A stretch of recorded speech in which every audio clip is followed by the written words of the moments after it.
there. Today we're going to talk about a different way to cast on. These are going to be a pair of socks for my dad for Christmas. Dad lives in a over 100-year-old farmhouse in Michigan or in his little tiny house that he's built in Kentucky, neither of which is overly warm. And he has specifically requested wool socks in the past. He has not this year, but I thought I'd surprise him. I have here a skein of Wool Mice, a twin. This is a really nice, easy care, durable sock yarn, but it has almost no bounce to it. The Wool Mice is really super hard twisted, which means it has no elasticity. If I did a straight cast on, chances are good either Dad couldn't get it over his heel or he would pop the stitches trying. His feet don't swell so much, but he does have neuropathy, and anything I can do that makes it easier for him is okay in my book.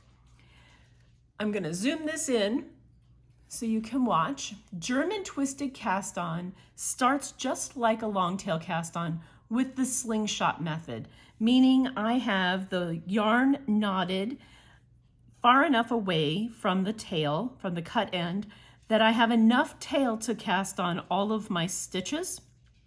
So I have slightly more than a yard here, which will be plenty for the 60 stitches I am casting on for Dad's sock.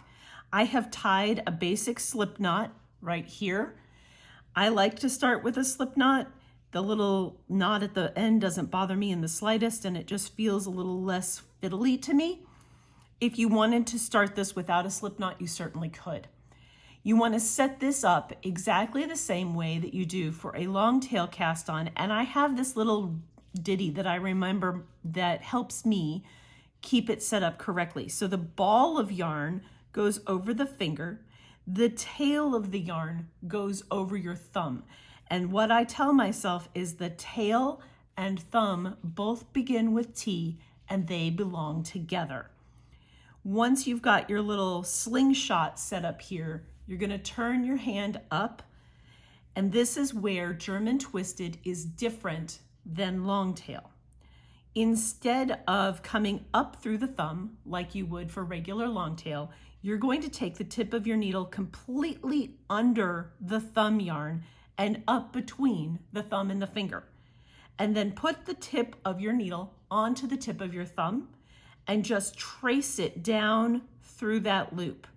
That drags one strand of that loop up over your needle. That's exactly what you want. You might also notice that I put my index finger of my right hand on top of that stitch. It just holds everything a little more securely.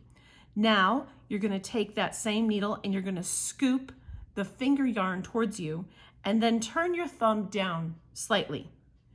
Put the needle tip back on your thumb at the knuckle and pull it along your thumb towards the thumbnail and out of the loop. When you do this and then you adjust here, it gives that loop that's coming off of your thumb an extra twist that doesn't happen in regular long tail. It is extremely difficult to get this cast on too tight. I'm not saying you can't do it, because some of us are incredibly gifted in the tight knitting department. However, it is more difficult to do that. Now the Wool Mice tends to be kind of a splitty yarn. So periodically, like every 8 to 10 stitches, I'm going to stop what I'm doing, take the slingshot off of my hand, and let the twist run back into the tail. That's going to help me keep this from getting all splitty. I'm also going to zoom this in further so you can really watch me go over the thumb. So here I am. I've got myself set up for long tail. I'm going to go underneath the thumb loop and up between the thumb and the finger, and then I'm going to place the needle tip on the tip of my thumb and trace it back along my thumb, catching the bottom loop onto my needle. Then I'm going to pull this finger yarn towards me, and then I'm going to turn my thumb down towards my fingers.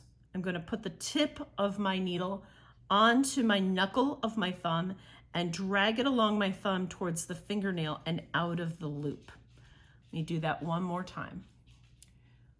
Underneath both strands of the thumb, tip of the needle on the tip of your thumb, trace your thumb back along and out the bottom of the loop, putting one part of the loop over your needle. Reach up and grab the finger yarn, pull it back towards you. Now turn your thumb, put the needle tip on your thumb knuckle and drag it back down along your thumb towards the thumbnail. Drop the loop off your thumb. Then you just want to put your thumb back into the slingshot and spread your hands apart. There is a rhythm to this.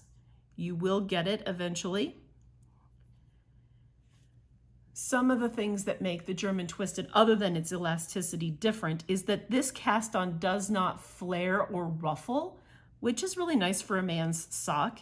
And it also has this bumpy edge on both sides that looks like a pearl, which means it's reversible. If you were doing a hat or a sock that needed to be cuffed back, this would look the same on either side, which is a huge plus. I hope you enjoyed this video. Happy German twisted cast on.